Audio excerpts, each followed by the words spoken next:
को चेंज करना पड़ेगा, बिकॉज अगर वहां पे नॉक होते दिक्कत होगी। बट इस वक्त दिक्कतें हो रही है विक्टोरिया समर्स को। iQSOL वर्सेस फाइट है, बट नकुल अपनी एसवेल की से फायदा निकालने की कोशिश। लेजेंड की यूएमपी डूइंग द जस्ट एक ही करके विक्टोरिया समर्स यहां पर अपने प्लेयर गवाते हुए दिखेंगे। मुझे इस फ्रेम में बाकी प्लेयर्स क्यों नहीं दिख रहे विक्टोरिया समर्स के? लगता है कि उनका कारवा तो यहीं पे खत्म हो गया और iQSOL ने अपने हिस्से में कुछ फिनिश लिख डाले हैं। अच्छे खासे फिनिश, 5 टोटल फिनिशेस यहाँ पे निकाले जा चुके। नॉर्दर्न साइड का पूरा कंट्रोल है। नंबर्स आप देखिए, लॉबी में अभी भी काफी अच्छे खासे खिलाड़ी हैं, तो ऐसे में iQSOL जो कल की गलतियां हुई थी उसे सुधार करने का मौका आज।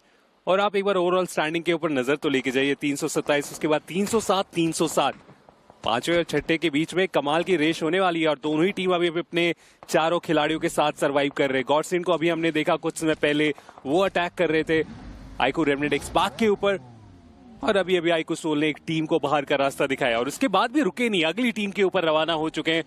मार्कस गेमिंग के बहुत ज्यादा आसपास क्रेट्स काफी सारे, लूट कर सकते हैं, रीसेट कर सकते हैं, और उसके बाद यहां से वो अगला स्टेप भी उनके इंस्टा में आता हुआ देखने को मिलेगा। बट LHS इनसाइड का कंट्रोल फिलहाल है इनके पास, लेकिन ओजी वो भी काफी ज्यादा आसपास आ चुके हैं फिलहाल iQSOL के ऊपर। आई थिंक कलान को ऑलरेडी गवा चुके हैं, शैडो नॉक है, रिवाइवल का प्रोसेस जरूरी रहेगा। बट iQSOL उनके पास हाइट का एडवांटेज है, तब से इंतजार कर रहे हैं।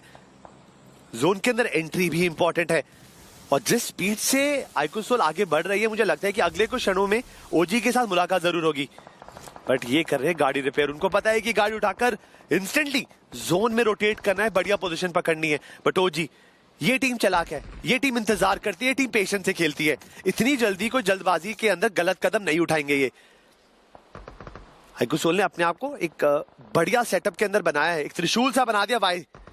बट गॉड्स के नियो ट्रूरिपर्स की जेली को स्पॉट करेंगे और ओपनिंग निकालेंगे।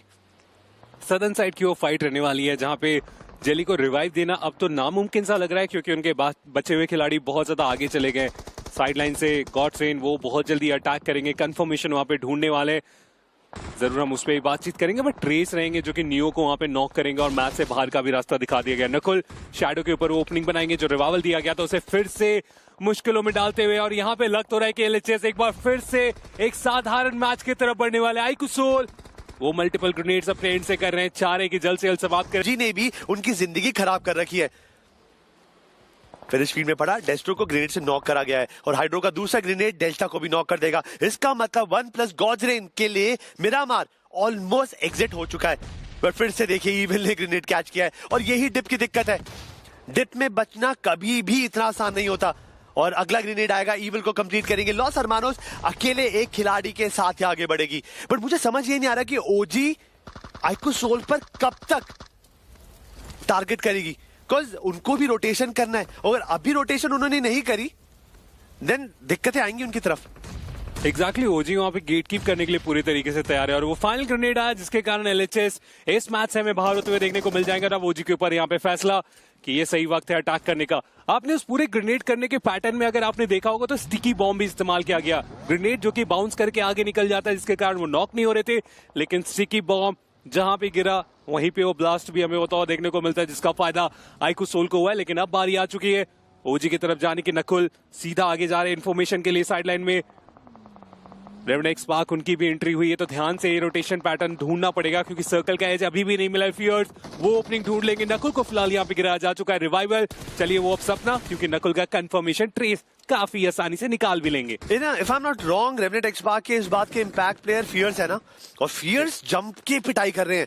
उन्होंने अभी भी नकुल को स्पॉट करा, नॉक जरूर करा है, बट नकुल अपने टीममेट्स के साथ है, तो रिवाइवल में तो उनको दिक्कत नहीं आएगी। बट फ्यूरी हल्का सा मुखड़ा दिख रहा था, बट लेजिट हैकर्स प्ले मारा है, सटीक था वो। फ्यूरी को नॉक कर दिया, और फ्यूरी को अब ब्लू जोन पुश करेगा। इसका मतलब स्टेज 6 में ब्लू जोन आपको भी पता है कितना ज्यादा डैमेज देता है, आसान नहीं रहेगा। फ्यूरी का बचना असंभव है। एक और प्लेयर गवाया यहाँ पे रेमनेट एक्सपार्क ने। अब 2 खिलाड़ी बचे हैं, trace god and fierce. Sensual fury को गवा चुके हैं, बट iQSOL अब तैयार है। वहीं पर ओजी भी इस सिचुएशन में हाथ गर्म करना चाहिए, और ट्रेस के ऊपर बात ही कर रहे थे। आई थिंक ट्रूरिपर्स ने इस मौके पे चौका लगाया काफी बेहतर तरीके से। मैं तो जोकर को देख रहा हूँ, आप उनके मूवमेंट को देखिए, कितनी तेजी से वो बातचीत चल रही है कि हमें क्या करना है क्या नहीं करना है। बट फिलहाल एक मौका, लेजिट थोड़े से ऑफ गार्ड डैमेज इनके ऊपर, ग्रेनेड इनके ऊपर, बचना बहुत ज्यादा मुश्किल।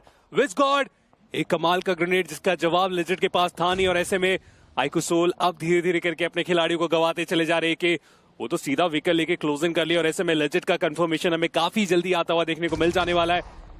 बैकलाइन से आतंकी भी आ रहे हैं। अब बचे हुए 2 खिलाड़ी आइकुसोल क्या इन 3 प्लेयर्स को यहाँ पे रोक पाएंगे साइडलाइन से वो कवर फायर देने के लिए? उनके चौथे खिलाड़ी भी आते हुए जोकर बहुत ज्यादा ऑफ गार्ड, यहाँ से बचना उनका मुश्किल। एक और नॉक यहाँ पे आइकुसोल के ऊपर। आखिरी खिलाड़ी गॉब्लिन काफी ज्यादा ऑफ गार्ड और उसके बाद भी वो नॉक निकालने में हुए हैं कामयाब। आतंकी इन्हें संभालना पड़ेगा, नहीं तो गॉब्लिन 1v1 की तरफ इस पूरे बातचीत को लेके जा सकते हैं और वो मौका उन्हें ना मिले इसका ध्यान रखा गया। आइकुसोल उनका एलिमिनेशन और साथ ही साथ ओजी का भी एलिमिनेशन, क्योंकि साइडलाइन से फियर्स आए और जो स्प्रे था उसका जवाब ओजी के पास भी नहीं। ये दूसरा थर्ड पार्ट